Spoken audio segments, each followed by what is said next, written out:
ہمارے ہاں عورتیں کیا کہتی ہیں؟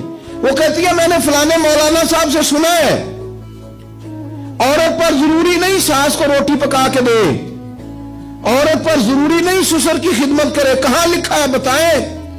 تو میں نے کہا چلو جو لکھا ہے اس پر ہی عمل کر لو۔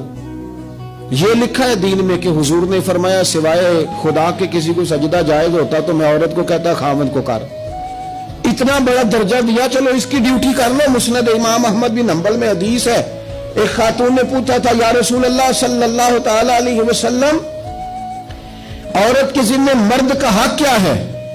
تو حضور نے فرمایا اگر مرد کی ناک سے پیپ نکلے اور عورت اپنی زبان سے صاف کرے تو پھر بھی خامن کا حق ادا نہیں ہوتا۔ تو چلو بی بی سے کوئی اس پر عمل کر لے۔ اور اگر عورت کہتی ہے میں نے عمل کرنا ہے تو پھر دین نے اسے کہا وَقَرْنَ فِي بُيُوتِكُنَّ، اپنے گھروں میں ٹھہری رہو، نکلو ہی نہ، بغیر مجبوری کے گھر سے نکلو ہی نہ، تو اس پر عمل کرو۔ صرف جو تمہاری مرضی کا ہے وہ دین ہے۔